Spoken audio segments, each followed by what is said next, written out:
3, 2, 1. Good day everyone, GarageKing here, and today we are going to review the Kingbolen K8 Pro Onboard Diagnostics 2 OBD2 scanner. Now this one does have lifetime updates, and I'm seeing a lot more scanners that are starting to have lifetime updates, which is kind of nice to see. This one had a really cool magnetic molded insert where you could put the Bluetooth dongle. That's the first time I've ever seen that, and I really liked it. Now you're probably wondering why I'm zooming in on this piece right here. It's because the build quality caught my attention. It's steel with high quality rubber. Many of them are just plastic, so I wanted to take special note to that. Now what else is in the box? We do have an assortment of cables. We have our AC cable for charging and all of the cords that you do need, as well as some data cables. This one here is just an extension for your Bluetooth dongle if you find that you need one. And then over here, if you're gonna plug it into your computer, you will need that one. Now in terms of vehicle coverage, you definitely get a lot. I'll scroll through very quickly here, but you can see the coverage is quite extensive, and you can even separate it via American, European, Asian, or China. So the menu is quite easy to use. Let's take a look here. Now, if we go to intelligent diagnosis, it's not gonna work, and I'll tell you why, because we're in the house and it's trying to connect to the Bluetooth dongle, which obviously we don't have a car parked in the house, so that's not gonna work, but we will try that very shortly. If we click on maintenance, we can see we have adaptive front lights, ABS bleeding, battery matching, there is odometer, there's just a plethora of things, steering angle reset, Windows calibration, etc. So we got quite a bit in there. Now here I'm clicking on software upgrade, and as I mentioned earlier in the video, this scanner has lifetime updates, which is really good, but at the same time, I wanna make sure that a scanner that has lifetime updates actually does a lot, or at least will perform past the basic functions that most scanners will just do. So here we have our coverage list, so if you're looking for something in particular, say you're just looking for a particular task, what you can do is look it up and see if this scanner will actually cover your vehicle. Now here, we have some external modules. I don't actually have those modules with the scanner, so it's gonna look for them, not find them. Those won't work, so we might as well not go over those.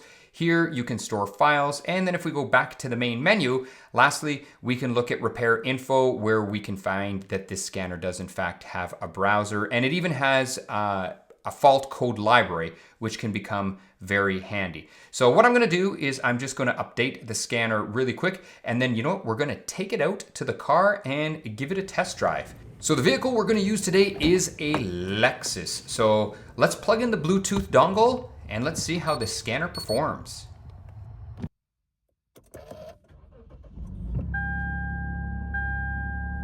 And take a look at this mileage.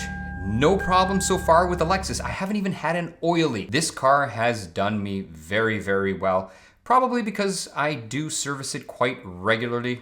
Any car should last a long time if you're servicing it regularly. All right, so back to the video. We have done a VIN scan. The vehicle should load. There we are, a 16-pin DLC. That's Europe and other. And let's let it find the vehicle. There we go, IS250. This is a 2010, so we're gonna click there. I always click other right there, and then we're gonna click the OK button at the bottom. So what we're gonna do first is a health report. So that's gonna pop up. And if you're wondering, I've sped this up. This is actually 4 times the speed. So just so you're aware of that, it doesn't actually go this fast. This is 4 times. And the reason for that is to keep the video moving along at a good pace, because I definitely don't wanna waste your time. Now it looks like we do have one DTC or diagnostic trouble code in the system. It is a B2282, so that is the power source control, and it refers to a vehicle speed signal. We can see here by looking, it is a history code. There's the clear fault memory button, but before we push that, we wanna take a look, or at least I wanna take a look to make sure everything else is okay and make sure that I've seen everything else. And right now, from looking at it, everything's green, so usually green is a go. That is a good thing.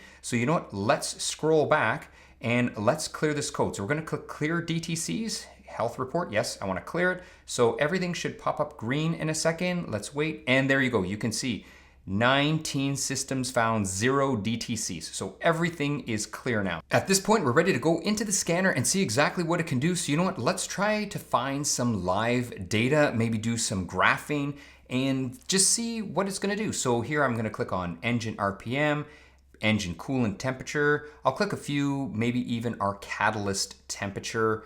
What else can I do? Calculate load. And now the scanner is displaying the values, but if you don't want to look at the values this way, for example, we can graph them as well. If a visual is better, then we can display a visual. And you can see here when I'm revving up the engine, a lot of the values are changing. Next, what we can do, if you want, is we can overlay the values. And this is another way of displaying the exact same information, but many times during diagnosis, it's just easier to visualize or see things this way. All right, so let's move on and keep the video going. If I'm gonna go into the engine control module, I wanna check out some of the bidirectional capabilities of this scanner. So I wanna look at what type of actuation tests I can do. So let's have a quick scroll through there. You can pause the video if you see anything in particular if you like, but you know what? Let's do a few tests. So let's check out our blower motor. This is a common problem on many cars. So let's speed up the blower motor. You can hear it speeding up right here. So the scanner controls it very well. Here's our hazard, so on and off. Let me pan up to the dash here and you can see I can actuate the hazard, so that's kind of cool. Door locks, most scanners will do now, most bidirectional scanners. There you can see no issues with that. Here is our security indicator and we should be able to turn it on and off. So right now it says the value is on and it's lit up as it's supposed to be, and I'll turn it off.